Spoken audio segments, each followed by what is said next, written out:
ਵਾਹਿਗੁਰੂ ਜੀ ਕਾ ਖਾਲਸਾ ਵਾਹਿਗੁਰੂ ਜੀ ਕੀ ਫਤਿਹ ਅਸਲਾਮ ਵਾਲੇਕਮ ਆਦਾਬ ਬਰਜ ਮੈਂ ਹਾਂ ਤੁਹਾਡੀ ਹੋਸਟ ਨੀਲਮ ਕੌਰ ਤੇ ਮੈਂ ਟੀਵੀ 84 ਦੇ ਸਾਰੇ ਦਰਸ਼ਕਾਂ ਤੇ ਸਰੋਤਿਆਂ ਦਾ ਦਿਲੀ ਸਵਾਗਤ ਕਰਦੀ ਹਾਂ ਪ੍ਰੋਗਰਾਮ ਸੱਚੋ ਸੱਚ ਵਿੱਚ ਜਿਹੜੇ ਇਸ ਪ੍ਰੋਗਰਾਮ ਨਾਲ ਦੇਸ਼ਾਂ ਵਿਦੇਸ਼ਾਂ ਤੋਂ ਜੁੜ ਚੁੱਕੇ ਨੇ ਖਾਲਿਸਤਾਨ ਅਫੇਅਰ ਸੈਂਟਰ ਦੇ ਸੰਚਾਲਕ ਡਾਕਟਰ ਅਮਰਜੀਤ ਸਿੰਘ ਜੀ ਰੋਜ਼ਾਨਾ ਤਰ੍ਹਾਂ ਸਾਡੇ ਨਾਲ ਇਸ ਟਾਈਮ ਸਕਾਈਪ ਰਾਹੀਂ ਜੁੜ ਚੁੱਕੇ ਨੇ ਆਓ ਉਹਨਾਂ ਨਾਲ ਗੱਲਬਾਤ ਕਰਕੇ ਅੱਜ ਦੇ ਆਪਣੇ ਪ੍ਰੋਗਰਾਮ ਦਾ ਆਗਾਜ਼ ਕਰਦੇ ਹਾਂ ਜੀ ਡਾਕਟਰ ਸਾਹਿਬ ਵਾਹਿਗੁਰੂ ਜੀ ਕਾ ਖਾਲਸਾ ਵਾਹਿਗੁਰੂ ਜੀ ਕੀ ਫਤਿਹ हाँ जी नीलम कौर जी ਤੁਹਾਨੂੰ ਵੀ ਤੇ ਟੀਵੀ 84 ਦੇ ਦੁਨੀਆ ਭਰ ਚ ਬੈਠੇ ਸਾਡੇ ਬਹੁਤ ਹੀ ਪਿਆਰੇ ਸੂਝਵਾਨ ਦਰਸ਼ਕਾਂ ਨੂੰ ਵੀ ਵਾਹਿਗੁਰੂ ਜੀ ਕਾ ਖਾਲਸਾ ਵਾਹਿਗੁਰੂ ਜੀ ਕੀ ਫਤਿਹ ਜੀ ਡਾਕਟਰ ਸਾਹਿਬ ਜੀ ਆਇਆਂ ਨੂੰ ਪ੍ਰੋਗਰਾਮ ਸੱਚੋ ਸੱਚ ਵਿੱਚ ਬਹੁਤ ਮਿਹਰਬਾਨੀ ਜੀ ਡਾਕਟਰ ਸਾਹਿਬ ਅੱਜ 28 ਮਈ 2020 14 ਜੇਠ ਨਾਨਕਸ਼ਾਹੀ ਸੰਮਤ 552 ਦਾ ਦਿਨ ਹੈ ਤੇ ਡਾਕਟਰ ਸਾਹਿਬ ਪ੍ਰੋਗਰਾਮ ਸ਼ੁਰੂ ਕਰਨ ਤੋਂ ਪਹਿਲਾਂ ਅਸੀਂ ਆਪਣੇ ਦਰਸ਼ਕਾਂ ਤੇ ਸਰੋਤਿਆਂ ਨੂੰ ਹਮੇਸ਼ਾ ਤਰ੍ਹਾਂ ਦੱਸੀ ਵਿਊਅਰਸ ਜੇ ਤੁਸੀਂ ਹੱਕ ਸੱਚ ਇਨਸਾਫ ਤੇ ਪੈਰਾ ਦਿਨ ਦਾ ਇੱਕੋ ਇੱਕ ਚੈਨਲ ਟੀਵੀ 84 ਨੂੰ ਦੇਖਣਾ ਚਾਹੁੰਦੇ ਹੋ ਤਾਂ ਤੁਸੀਂ ਦੇਖ ਸਕਦੇ ਹੋ ਸਪੈਕਟਰਮ ਕੇਬਲ ਆਰਸੀਨ ਕੇਬਲ ਬੈਲ5 cable in Canada roku Jadoo box ਸ਼ਾਵਾ ਫੇਸਬੁੱਕ ਟੀਵੀ 84 ਦੀ ਐਪ ਰਾਹੀਂ online streaming and IP box ਤੇ ਤੁਸੀਂ ਟੀਵੀ 84 ਨੂੰ ਦੇਖ ਸਕਦੇ ਹੋ ਵਿਊਅਰਸ ਜੇ ਤੁਸੀਂ ਟੀਵੀ 84 ਨਾਲ ਜਾਂ ਪ੍ਰੋਗਰਾਮ ਸੱਚੋ ਸੱਚ ਨਾਲ ਫੇਸਬੁੱਕ ਰਾਹੀਂ ਜੁੜੇ ਹੋ ਤਾਂ ਇਸ ਨੂੰ ਵੱਧ ਤੋਂ ਵੱਧ ਲਾਈਕ ਕਰੋ ਤੇ ਸ਼ੇਅਰ ਕਰੋ ਅਤੇ ਨਾਲ ਹੀ YouTube ਤੇ ਸਬਸਕ੍ਰਾਈਬ ਵੀ ਕਰੋ ਇਹ ਵੀ ਦੱਸ ਦਈਏ ਕਿ ਤੁਸੀਂ ਟੀਵੀ 84 ਦੀ ਐਪ ਨੂੰ ਐਂਡਰੋਇਡ ਐਂਡ ਐਪ ਸਟੋਰ ਤੇ ਡਾਊਨਲੋਡ ਕਰਕੇ ਜੋ ਟੀਵੀ 84 ਦੀ ਲਾਈਵ ਸਟ੍ਰੀਮ ਹੈ ਉਸ ਨੂੰ ਤੁਸੀਂ 24 ਆਵਰਸ ਦੇਖ ਸਕਦੇ ਹੋ ਵਿਊਅਰਸ ਹੁਣ ਅਸੀਂ ਆਪਣੇ ਪ੍ਰੋਗਰਾਮ ਦੀ ਸ਼ੁਰੂਆਤ ਕਰਨ ਜਾ ਰਹੇ ਹਾਂ ਪ੍ਰੋਗਰਾਮ ਦੇ ਸ਼ੁਰੂ ਵਿੱਚ ਅਸੀਂ ਤੁਹਾਡੇ ਨਾਲ ਇਹ ਬਹੁਤ ਹੀ ਦੁਖਦਾਈ ਜੋ ਖਬਰ ਹੈ ਉਹ ਸਾਂਝੀ ਕਰਨ ਜਾ ਰਹੇ ਹਾਂ ਕਿ ਜੋ ਕੌਮੀ ਸਫਾ ਵਿੱਚ ਮੋਹਰਲਾ ਰੋਲ ਅਦਾ ਕਰਨ ਵਾਲੇ ਭਾਈ ਹਿੰਮਤ ਸਿੰਘ ਜੀ ਨਿਊਯਾਰਕ ਦੇ ਸਤਿਕਾਰਯੋਗ ਪਿਤਾ ਸਰਦਾਰ ਗੁਰਬਖਸ਼ ਸਿੰਘ ਜੀ ਅੱਜ ਸਵੇਰੇ 6 ਵਜੇ salt lake city Utah state ਵਿੱਚ ਚੜ੍ਹਾਈ ਕਰ ਗਏ ਨੇ ਸੋ ਅਸੀਂ ਟੀਵੀ 84 ਦੀ ਜੋ ਸਾਰੀ ਫੈਮਿਲੀ ਹੈ ਅਸੀਂ ਉਹਨਾਂ ਦੀ ਫੈਮਿਲੀ ਨਾਲ ਦੁੱਖ ਦਾ ਇਜ਼ਹਾਰ ਕਰਦੇ ਹਾਂ ਔਰ ਵਾਹਿਗੁਰੂ ਅੱਗੇ ਅਰਦਾਸ ਕਰਦੇ ਹਾਂ ਕਿ ਵਾਹਿਗੁਰੂ ਸਰਦਾਰ ਗੁਰਬਖਸ਼ ਸਿੰਘ ਜੀ ਹੋਰਾਂ ਨੂੰ ਆਪਣੇ ਚਰਨਾਂ ਵਿੱਚ ਨਿਵਾਸ ਬਖਸ਼ਣ ਤੇ ਪਿੱਛੇ ਪਰਿਵਾਰ ਨੂੰ ਭਾਣਾ ਮੰਨਣ ਦਾ ਬਲ ਬਖਸ਼ਣ ਸੋ ਭਾਈ ਗੁਰਬਖਸ਼ ਸਿੰਘ ਜੀ ਬਾਰੇ ਆਪਾਂ ਵਿਚਾਰ ਚਰਚਾ ਕਰਾਂਗੇ ਉਹਨਾਂ ਦੇ ਜੀਵਨ ਬਾਰੇ ਜੋ ਸਾਡੇ ਪ੍ਰੋਗਰਾਮ ਦਾ ਜੋ ਚੌਥਾ ਰੂਹਾਨੀ ਸੈਗਮੈਂਟ ਹੁੰਦਾ ਹੈ ਉਸ ਦੇ ਵਿੱਚ ਸੋ ਵਿਊਅਰਸ ਅਸੀਂ ਆਪਣੇ ਜੋ ਪ੍ਰੋਗਰਾਮ ਦੇ ਵਿੱਚ ਹਮੇਸ਼ਾ ਤਰ੍ਹਾਂ ਤੋਂ ਨਾਲ ਟੱਚ ਬੇਸ ਕਰਦੇ ਹਾਂ ਜਿਹੜੇ ਆਪਣੇ ਪ੍ਰੋਗਰਾਮ ਦੇ ਵਿੱਚ ਵਿਚਾਰੇ ਜਾਣ ਵਾਲੇ ਇਸ਼ੂ ਨੇ ਸੋ ਪਹਿਲੇ ਸੈਗਮੈਂਟ ਦੇ ਵਿੱਚ ਆਪਾਂ ਗੱਲਬਾਤ ਕਰਾਂਗੇ ਕਿ ਚੀਨ ਤੇ ਭਾਰਤ ਵਿੱਚ ਬਣੇ ਹੋਏ ਤਨਾਤਨੀ ਦੇ ਮਾਹੌਲ ਵਿੱਚ ਡਿਪਲੋਮੈਸੀ ਰਾਹੀਂ ਠੰਡ ਵਰਤਾਉਣ ਦੀ ਕੋਸ਼ਿਸ਼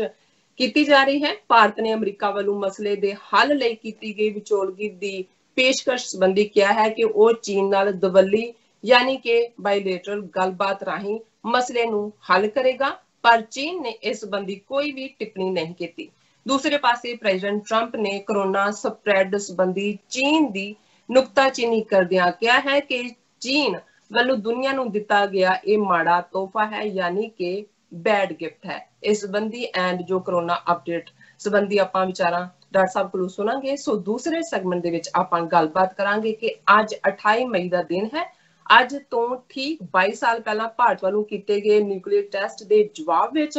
ਪਾਕਿਸਤਾਨ ਨੇ ਨਿਊਕਲੀਅਰ ਟੈਸਟ ਕਰਕੇ ਭਾਰਤ ਨੂੰ ਹੈਰਾਨ ਕਰ ਦਿੱਤਾ ਸੀ ਭਾਰਤ ਤੇ ਪਾਕਿਸਤਾਨ ਦੋਹਾਂ ਦੇਸ਼ਾਂ ਦੇ ਨਿਊਕਲੀਅਰ ਟੈਸਟ ਬਣਨ ਦਾ ਸਾਊਥ ਏਸ਼ੀਆ ਦੇ ਖਿੱਤੇ ਤੇ ਅਤੇ ਗਲੋਬਲੀ ਕੀ ਅਸਰ ਪਿਆ ਹੈ ਇਸ ਬਾਰੇ ਵੀ ਆਪਾਂ ਤੁਹਾਡੇ ਨਾਲ ਗੱਲਬਾਤ ਕਰਾਂਗੇ ਸੋ ਥਰਡ ਵਾਲੇ ਸੈਗਮੈਂਟ ਦੇ ਵਿੱਚ ਆਪਾਂ ਗੱਲਬਾਤ ਕਰਾਂਗੇ ਕਿ ਨੇਪਾਲ ਤੇ ਭਾਰਤ ਵਿਚਕਾਰ ਬੇਸ਼ੱਕ ਉੱਪਰੋਂ ਦੇਖਣ ਤੋਂ ਸ਼ਾਂਤੀ ਲੱਗਦੀ ਹੈ ਪਰ ਜ਼ਮੀਨ ਦੇ ਥੱਲੇ ਲਾਵਾ ਉੱਗ ਗਿਆ ਹੈ ਨੇਪਾਲ ਦੇ ਵਿਦੇਸ਼ ਮੰਤਰੀ ਨੇ ਇਸ ਸੰਬੰਧੀ ਹਿੰਦੂ ਅਖਬਾਰ ਨੂੰ ਦਿੱਤੇ ਗਏ ਇੱਕ ਇੰਟਰਵਿਊ ਵਿੱਚ ਆਪਣੇ ਨੇਪਾਲੀ ਪ੍ਰਾਈਡ ਦਾ ਜ਼ਿਕਰ ਕੀਤਾ ਹੈ ਉਹਨਾਂ ਦਾ ਕਹਿਣਾ ਹੈ ਕਿ ਅੰਗਰੇਜ਼ਾਂ ਨੇ ਪਹਿਲਾਂ ਹੀ ਨੇਪਾਲ ਦਾ 1/3 ਹਿੱਸਾ ਖੋ ਕੇ ਭਾਰਤ ਦੇ ਨਕਸ਼ੇ ਨਾਲ ਜੋੜ ਦਿੱਤਾ ਸੀ ਪਰ ਹੁਣ ਅਸੀਂ ਹੋਰ ਇਲਾਕਾ ਬਿਲਕੁਲ ਵੀ ਨਹੀਂ ਖਵਾਵਾਂਗੇ ਸੋ ਇਸ ਸੰਬੰਧੀ ਆਪਾਂ ਗੱਲਬਾਤ ਕਰਾਂਗੇ ਕਿ ਨੇਪਾਲ ਭਾਰਤ ਸੰਬੰਧਾਂ ਨੂੰ ਲੈ ਕੇ ਜੋ ਗੱਲਬਾਤ ਹੋਵੇਗੀ ਇਸ ਸੈਗਮੈਂਟ ਦੇ ਵਿੱਚ ਸੋ ਇਸੇ ਹੀ ਸੈਗਮੈਂਟ ਦੇ ਵਿੱਚ ਆਪਾਂ ਗੱਲਬਾਤ ਕਰਾਂਗੇ ਤੁਹਾਡੀਆਂ ਲਿਖਤਾਂ ਬਾਰੇ ਸੋ ਐਂਡ ਦੇ ਵਿੱਚ ਜਿਸ ਤਰ੍ਹਾਂ ਕਿ ਗੁਰਬਾਣੀ ਵਿਚਾਰਾਂ ਹੁੰਦੀਆਂ ਉਸ ਬਾਰੇ ਗੱਲਬਾਤ ਹੋਏਗੀ ਸੋ ਅਸੀਂ ਚਾਹਾਂਗੇ ਕਿ ਤੁਸੀਂ ਸਾਡੇ ਨਾਲ ਸਟਾਰਟਿੰਗ ਤੋਂ ਲੈ ਕੇ ਐਂਡ ਤੱਕ ਇਸੇ ਤਰ੍ਹਾਂ ਹੀ ਬਣੇ ਰਹਿਣਾ ਦੇਖਣ ਸੁਣ ਲਈ ਤੁਹਾਡਾ ਸਭ ਦਾ ਬਹੁਤ ਬਹੁਤ ਸ਼ੁਕਰੀਆ ਡਾਕਟਰ ਸਾਹਿਬ ਮੇਰੇ ਨਾਲ ਇਸ ਜੋ ਸਕਾਈਪ ਰਾਹੀਂ ਸਾਡੇ ਨਾਲ ਮੌਜੂਦ ਨੇ ਆਓ ਉਹਨਾਂ ਨਾਲ ਗੱਲਬਾਤ ਕਰਕੇ ਆਪਣੇ ਪ੍ਰੋਗਰਾਮ ਦੀ ਸ਼ੁਰੂਆਤ ਕਰਦੇ ਹਾਂ ਜੀ ਡਾਕਟਰ ਸਾਹਿਬ ਕੀ ਵਿਚਾਰਾਂ ਨੇ ਇਹਨਾਂ ਸਾਰੇ ਮੁੱਦਿਆਂ ਤੇ ਦੇਖੋ ਜ਼ਾਹਰ ਹੈ ਕਿ ਪਿਛਲੇ 2-3 ਦਿਨ ਤੋਂ ਜਿਹੜੇ ਸੈਗਮੈਂਟ ਅਸੀਂ ਕਰਦੇ ਹਾਂ ਉਹਨਾਂ ਦੇ ਉੱਤੇ ਉਹੀ ਖਬਰ ਹਾਵੀ ਹੈ ਜਿਹੜੀ ਇਸ ਵੇਲੇ ਸਾਊਥ ਏਸ਼ੀਆ ਦੇ ਖਿੱਤੇ 'ਚ ਹੀ ਨਹੀਂ, ਜਿਸ ਦਾ ਅਸਰ ਅਸੀਂ ਦੁਨੀਆ ਦੇ ਉੱਤੇ ਵੀ ਦੇਖ ਰਹੇ ਹਾਂ। ਔਰ ਜੇ ਕਿਹਾ ਜਾਏ ਕਿ ਇਸ ਵੇਲੇ ਜਿਹੜਾ ਕੋਰੋਨਾ ਐਪੀਡੈਮਿਕ ਜਾਂ ਪੈਂਡੈਮਿਕ ਤੋਂ ਬਾਅਦ ਜਿਹੜਾ ਮੇਨ ਇਸ਼ੂ ਚਾਈਨਾ ਦੇ ਨਾਲ ਖਿਚਾਅ ਦਾ ਅਮਰੀਕਾ ਔਰ ਚਾਈਨਾ ਦਾ ਬਣਿਆ ਜ਼ਾਹਰ ਹੈ, ਉਸ ਦੇ ਵਿੱਚ ਭਾਰਤ ਇਸ ਵੇਲੇ ਬਾਰਡਰ ਦੇ ਉੱਤੇ ਜੋ ਤਣਾਅ ਉਹਨਾਂ ਦੇ ਉਸ ਏਰੀਏ ਜਿੱਥੇ ਕਦੇ 1962 ਦੇ ਵਿੱਚ ਜਿਹੜਾ ਆਪਸੀ ਖਿਚਾਅ ਹੀ ਨਹੀਂ ਸੀ ਵਧਿਆ, ਭਾਰਤ ਨੇ ਆਪਣੀ ਕਿਉਂਕਿ ਪਿਛਲੇ ਦਿਨਾਂ 'ਚ ਮੈਂ 60,000 ਸਕੁਅਰ ਕਿਲੋਮੀਟਰ ਟੈਰੀਟਰੀ ਕਿਹਾ ਸੀ, ਤੇ ਇੱਕ ਸਾਡੇ ਦਰਸ਼ਕ ਵੀਰ ਨੇ ਕਿਸੇ ਆਰਮੀ ਜਨਰਲ ਨੂੰ ਕੋਟ ਕਰਕੇ 90,000 ਸਕੁਅਰ ਕਿਲੋਮੀਟਰ ਕਿਹਾ, ਜਿਹੜੀ ਭਾਰਤ ਨੇ ਗਵਾਈ ਸੀ। ਔਰ ਹੁਣ ਸਾਰੀਆਂ ਇੰਡੀਕੇਸ਼ਨਸ ਇਹ ਦੱਸ ਰਹੀਆਂ ਨੇ, ਭਾਰਤ ਵੱਲੋਂ ਕੋਈ ਹਕੂਮਤੀ ਤੌਰ ਤੇ ਡਿਨਾਈ ਨਹੀਂ ਕੀਤਾ ਗਿਆ ਕਿ ਚੀਨ ਉਸ ਸੈਕਟਰ ਦੇ ਵਿੱਚ ਜਿਹੜਾ ਹੁਣ ਤੱਕ, ਔਰ ਇਸ ਗੱਲ ਦਾ ਧਿਆਨ ਰਹੇ ਕਿ ਜੇ ਗੱਲ ਡੋਕਲਾਮ ਦੀ ਹੁੰਦੀ ਆ, ਉਹਦਾ ਬਾਰਡਰ ਭੂਟਾਨ ਦੇ ਨਾਲ ਲੱਗਦਾ ਹੈ, ਜੇ ਸਿੱਕਮ ਦੇ ਨਾਲ ਲੱਗਦੇ ਬਾਰਡਰ ਦੀ ਹੁੰਦੀ ਆ ਉਹ ਵੱਖਰੀ ਲਾਈਨ ਹੈ। ਇਹ ਉਸ ਲੱਦਾਖ ਰੀਜਨ ਦੇ ਵਿੱਚ ਹੀ ਇਹ ਸਾਰੇ ਦਾ ਸੰਬੰਧ ਹੈ, ਜਿੱਥੇ ਕਿ ਗਲਵਾਨ ਘਾਟੀ, ਔਰ ਇਹ ਉਹੀ ਏਰੀਆ ਲੱਦਾਖ ਦਾ ਜਿੱਥੇ ਇੱਕ ਪਾਸੇ ਅਕਸਾਈ ਚਿੰਨ ਜਿਹੜਾ ਚੀਨ ਨੇ ਭਾਰਤ ਤੋਂ ਖੋਇਆ ਸੀ 1962 ਦੇ ਵਿੱਚ, ਔਰ ਹੁਣ ਜਿੱਥੇ ਕਿ ਭਾਰਤ ਪਿਛਲੇ 5-6 ਸਾਲ ਤੋਂ ਇਹ ਦੱਸਣ ਦੀ ਕੋਸ਼ਿਸ਼ ਕਰ ਰਿਹਾ ਸੀ ਕਿ ਜੇ ਅਸੀਂ ਬਾਰਡਰ ਦੇ ਨਾਲ ਲੱਗਦਾ ਆਪਣਾ ਇਨਫਰਾਸਟ੍ਰਕਚਰ ਬਹੁਤ ਮਜ਼ਬੂਤ ਕਰ ਰਹੇ ਹਾਂ, ਔਰ ਉਹਨਾਂ ਨੇ ਸਿਉਂਕ ਨਦੀ ਤੋਂ ਲੈ ਕੇ ਦੌਲਤ ਬੇਗ ਓਲਡੀ ਤੱਕ ਇੱਕ ਸੜਕ ਵੀ ਬਣਾਈ ਹੈ, ਔਰ ਇਹ ਸਾਰੇ ਖੇਤਰ ਦੇ ਵਿੱਚ ਜਿਹੜਾ 3500 ਕਿਲੋਮੀਟਰ ਦੇ ਲਗਭਗ ਚੀਨ ਦੇ ਨਾਲ ਬਾਰਡਰ ਲੱਗਦਾ ਹੈ, ਉਸ ਦੇ ਵਿੱਚ ਉਹ ਆਪਣਾ ਭਾਰਤ ਇਨਫਰਾਸਟ੍ਰਕਚਰ, ਉਸ ਦੇ ਵਿੱਚ ਪੁਲ ਵੀ ਨੇ, ਹਵਾਈ ਪੱਟੀਆਂ ਵੀ ਨੇ। ਲੇਕਿਨ ਇਸ ਬਾਰੇ ਹੁਣ ਕੋਈ ਕਿਸੇ ਨੇ ਡਿਨਾਈ ਨਹੀਂ ਕੀਤਾ ਇੰਡੀਅਨ ਗਵਰਨਮੈਂਟ ਸੋਰਸਸ ਤੋਂ ਕਿ ਚਾਈਨਾ ਜਿਸ ਨੇ ਆਪਣਾ ਐਗਰੈਸਿਵ ਮੋਡ ਅਪ੍ਰੈਲ ਦੇ ਤੀਸਰੇ ਹਫਤੇ ਦੇ ਵਿੱਚ ਸ਼ੁਰੂ ਕੀਤਾ ਸੀ, ਜਿਸ ਬਾਰੇ ਹੁਣ ਕੁਝ ਵੀਡੀਓਜ਼ ਵੀ ਸਾਹਮਣੇ ਆ ਰਹੀਆਂ ਨੇ ਕਿ ਕਿਵੇਂ ਆਪਸ ਦੇ ਵਿੱਚ ਜਿਹੜਾ ਉਹ ਡੰਡਿਆਂ ਦੇ ਨਾਲ ਜਾਂ ਵੱਟਿਆਂ ਦੇ ਨਾਲ ਜਿਹੜੀ ਹੈ ਉਹ ਲੜਾਈ ਹੋਈ, 2-3 ਥਾਵਾਂ ਤੇ ਝੜਪਾਂ ਹੋਈਆਂ, ਲੇਕਿਨ ਉਹਦਾ ਐਂਡ ਕਨਕਲੂਜਨ ਇਹ ਹੈ ਕਿ ਚਾਈਨਾ ਦੀ ਪੀਪਲਜ਼ ਆਰਮੀ ਜਿਹੜੀ ਹੈ ਉਹ ਜਿਹਨੂੰ ਇਹ ਲਾਈਨ ਆਫ ਕੰਟਰੋਲ ਕਹਿੰਦੇ ਨੇ, line of actual control LAC, ਉਸ ਦੇ ਵਿੱਚ ਲਗਭਗ 4 ਤੋਂ 5 ਕਿਲੋਮੀਟਰ ਤੱਕ ਭਾਰਤੀ ਇਲਾਕੇ ਦੇ ਵਿੱਚ ਆ ਕੇ ਉਹਨਾਂ ਨੇ ਆਪਣਾ ਜਿਹੜਾ ਉਹ ਤੰਬੂ ਗੱਡ ਦਿੱਤੇ ਨੇ, ਔਰ ਉਹ ਉਹਨਾਂ ਨੇ ਆਪਣੀ ਟੈਰੀਟਰੀ ਬਣਾ ਲਈ, ਔਰ ਇਹਦੇ ਵਿੱਚ ਉਹ ਟੈਰੀਟਰੀ ਵੀ ਸ਼ਾਮਲ ਹੈ ਜਿਸ ਦੇ ਉੱਤੇ ਪਹਿਲਾਂ ਚੀਨ ਨੇ ਕਲੇਮ ਨਹੀਂ ਸੀ ਕੀਤਾ। ਔਰ ਜ਼ਾਹਰ ਹੈ ਕਿ ਪ੍ਰੈਜ਼ੀਡੈਂਟ ਅਮਰੀਕਾ ਦੇ ਪ੍ਰੈਜ਼ੀਡੈਂਟ ਟਰੰਪ ਨੇ ਕੱਲ ਇਹ ਆਫਰ ਕੀਤੀ ਸੀ ਕਿ ਭਾਰਤ ਔਰ ਪਾਕਿਸਤਾਨ ਅਸੀਂ ਦੋਨਾਂ ਨੂੰ ਇਨਫੋਰਮ ਕਰ ਦਿੱਤਾ ਕਿ ਉਹ ਇਸ ਮੁੱਦੇ ਦੇ ਉੱਤੇ ਜਿਹੜਾ ਟੈਨਸ਼ਨ ਨੂੰ ਘਟਾਉਣ ਦੇ ਲਈ ਵਿਚੋਲਗੀ ਔਰ ਆਰਬਿਟ੍ਰੇਸ਼ਨ, ਜਿਹੜਾ ਮੀਡੀਏਸ਼ਨ ਐਂਡ ਆਰਬਿਟ੍ਰੇਸ਼ਨ, ਇਹ ਦੋ ਲਫ਼ਜ਼ ਉਹਨਾਂ ਨੇ ਆਪਣੇ ਟਵੀਟ 'ਚ ਵਰਤੇ, ਉਹ ਕਰਨ ਲਈ ਤਿਆਰ ਨੇ। ਹੁਣ ਜ਼ਾਹਰ ਹੈ ਅਸੀਂ ਇਸ ਬਾਰੇ ਗੱਲਬਾਤ ਕਰਾਂਗੇ ਕਿ ਚਾਈਨਾ ਨੇ ਤਾਂ ਜਿਵੇਂ ਇਸ ਦਾ ਬਿਲਕੁਲ ਹੀ ਨੋਟਿਸ ਨਹੀਂ ਲਿਆ, ਜਿਵੇਂ ਕੁਝ ਵੀ ਵਾਪਰਿਆ ਨਹੀਂ ਹੁੰਦਾ। ਹਾਲਾਂਕਿ ਕੱਲ ਅਸੀਂ ਇਹ ਕਮੈਂਟ ਕੀਤਾ ਸੀ ਕਿ ਅਮਰੀਕਾ ਨੇ ਇਹ ਪ੍ਰਭਾਵ ਦੇਣ ਦਾ ਯਤਨ ਕੀਤਾ ਇਸ ਸਾਰੇ ਦੇ ਨਾਲ ਕਿ ਇਹ ਦੋ ਛੋਟੇ ਭਰਾ ਜਿਵੇਂ ਕਿਸੇ ਦੇ ਲੜ ਰਹੇ ਹੋਣ ਤੇ ਵੱਡਾ ਭਰਾ ਕਹਿੰਦਾ ਕੋਈ ਨਹੀਂ ਮੈਨੂੰ ਦੱਸੋ, ਮੈਂ ਤੁਹਾਡੇ ਨਾਲ ਜਸਟਿਸ ਕਰਾਂਗਾ, ਤੁਹਾਨੂੰ ਮੈਂ ਜਿਹੜਾ ਉਹ ਤੁਹਾਡਾ ਦੋਨਾਂ ਦਾ ਬਣਦਾ ਹਿੱਸਾ ਦਿਆਂਗਾ। ਹਾਲਾਂਕਿ ਇਹ ਵੀ ਇੱਕ ਜਿਹੜੀ ਔਨ ਰੈਕਡ ਹਕੀਕਤ ਆਈ ਕਿ ਜਦੋਂ ਮੋਦੀ ਲਾਸਟ ਟਾਈਮ ਅਮਰੀਕਾ 'ਚ ਆਏ, ਔਰ ਜ਼ਾਹਰ ਹੈ ਕਿ ਇਹ ਜਿਹੜਾ ਕਸ਼ੀਦਗੀ ਹੈ ਬਾਰਡਰ ਦੇ ਉੱਤੇ ਇਹ ਅਕਸਰ ਚੱਲਦੀ ਰਹੀ ਹੈ। ਵੱਖਰੀ ਗੱਲ ਹੈ ਕਿ 1962 ਤੋਂ ਬਾਅਦ 1967 ਦੇ ਵਿੱਚ ਇੱਕ ਥਾਂ ਤੇ ਹੋਰ ਇੱਕ ਜਿਹੜਾ ਉਹ ਬਾਊਟ ਹੋਇਆ ਸੀ, ਬਲੱਡੀ ਬਾਊਟ, ਲੇਕਿਨ ਉਹ ਵੀ ਉਸ ਤੋਂ ਬਾਅਦ ਇਸ ਸਾਰੇ ਪੀਰੀਅਡ 'ਚ ਪਿਛਲੇ 50 ਸਾਲ 'ਚ ਹਾਲਾਂ ਬਹੁਤ ਸਾਰੇ ਸਮਝੌਤੇ ਇਹਨਾਂ ਦੇ 1980, 92, 2003, ਫਿਰ ਮੋਦੀ ਨੂੰ ਮਿਲਣ ਲਈ ਜਦੋਂ ਪ੍ਰੈਜ਼ੀਡੈਂਟ ਸ਼ੀ ਜਿਨਪਿੰਗ ਆਏ ਅਹਿਮਦਾਬਾਦ ਦੇ ਵਿੱਚ ਇੱਕੋ ਪੀਂਘ ਤੇ ਬੈਠ ਕੇ ਝੂਟੇ ਲੈ ਰਹੇ ਨੇ। ਔਰ ਇਹ ਠੀਕ ਹੈ ਕਿ ਥੋੜਾ ਬਹੁਤ ਉਹਨਾਂ ਦੀ ਪੈਟਰੋਲ ਇੱਧਰ ਆ ਗਈ ਕਰਦੇ ਕਰਦੇ, ਜਿਹਨੂੰ ਇਹ ਆਪਣਾ ਸਮਝਦੇ ਨੇ, ਜਾਂ ਇਹਨਾਂ ਦੀ ਉੱਧਰ ਚਲੇ ਗਈ, ਉੱਥੇ ਇੱਕ ਸਟਾਪ ਕਰ ਜਾਂਦੇ ਸੀ। ਉਹਨਾਂ ਦੀ ਜਿਹੜੇ ਆਫੀਸਰ ਨੇ ਲੋਕਲ ਦੋਨੋਂ ਪਾਸਿਆਂ ਦੇ, ਉਹਨਾਂ ਦੀ ਮੀਟਿੰਗ ਹੁੰਦੀ ਸੀ, ਦੋਨੋਂ ਇੱਕ ਦੂਜੇ ਨੂੰ ਜਿਹੜਾ ਅੱਖਾਂ ਲਾਲ ਕਰਕੇ ਦੇਖਦੇ ਆ ਵਾਪਸ ਮੁੜ ਜਾਂਦੇ ਸੀ। ਸੋ ਇਸ ਕਿਸਮ ਦਾ ਪਾਰਟ ਰਿਹਾ। ਸੋ ਜਦੋਂ ਮੋਦੀ ਇੱਥੇ ਆਏ ਟਰੰਪ ਦੇ ਨਾਲ ਮੁਲਾਕਾਤ ਦੇ ਵੇਲੇ, ਸੋ ਜ਼ਾਹਰ ਹੈ ਕਿ ਇਹ ਜਿਹੜੀ ਮੀਡੀਏਸ਼ਨ ਦੀ ਆਫਰ ਹੈ ਜਿਹੜਾ ਇਹ ਇਸ ਦਾ ਇੱਕ ਪਿਛੋਕੜ ਵੀ ਹੈ। ਜੇ ਅਸੀਂ ਕਰੋਨਾ ਜਾਂ ਇਸ ਸਾਰੇ ਨਾਲ ਚੀਨ ਦੇ ਨਾਲ ਵਧੀ ਅਮਰੀਕਾ ਦੀ ਟੈਨਸ਼ਨ ਵੱਲ ਨਾ ਵੀ ਦੇਖੀਏ ਤੇ ਪ੍ਰੈਜ਼ੀਡੈਂਟ ਟਰੰਪ ਜਿਹੜੇ ਵਿਚੋਲਗੀ ਦੀ ਅੱਜ ਗੱਲ ਕਰ ਰਹੇ ਨੇ, ਉਸ ਕਨਵਰਸੇਸ਼ਨ ਚੋਂ ਮੋਦੀ ਨੂੰ ਕਹਿ ਰਹੇ ਨੇ ਕਿ ਭਾਈ ਜਿਹਨੂੰ ਅੱਜ ਕੱਲ ਦੇ ਉਹ ਸਲੈਂਗ ਦੇ ਵਿੱਚ ਕਹਿੰਦੇ ਨੇ ਕਿ ਵੀ ਕੂਲ, ਫਿਕਰ ਨਾ ਕਰ, ਤੁਹਾਡਾ ਕਿਹੜਾ ਚੀਨ ਨਾਲ ਬਾਰਡਰ ਲੱਗਦਾ। ਸੋ ਜ਼ਾਹਿਰ ਹੈ ਮੋਦੀ ਨੇ ਚੀਨ ਦੇ ਨਾਲ ਜੋ ਚੱਲ ਰਿਹਾ ਉਸ ਦਾ ਜ਼ਿਕਰ ਕੀਤਾ ਹੋਏਗਾ। ਔਰ ਇਹ ਗੱਲ ਸਾਹਮਣੇ ਆਈ ਕਿ ਈਵਨ ਪ੍ਰੈਜ਼ੀਡੈਂਟ ਟਰੰਪ ਇਸ ਗੱਲ ਨੂੰ ਵੀ ਨਹੀਂ ਸੀ ਜਾਣਦੇ ਕਿ ਚੀਨ ਔਰ ਭਾਰਤ ਦਾ ਬਾਰਡਰ ਹੀ ਨਹੀਂ ਲੱਗਦਾ ਹੈ। 62 ਦੇ ਵਿੱਚ ਉਹਨਾਂ ਨੇ ਜਿਹੜਾ ਉਹ ਫੁੱਲ ਫਲੈਜ ਉਹਨਾਂ ਦੀ ਫਾਈਟ ਹੋਈ ਹੈ ਔਰ ਅਮਰੀਕਾ ਭਾਰਤ ਦੀ ਸਾਈਡ ਦੇ ਉੱਤੇ ਸੀ, ਕਿਉਂਕਿ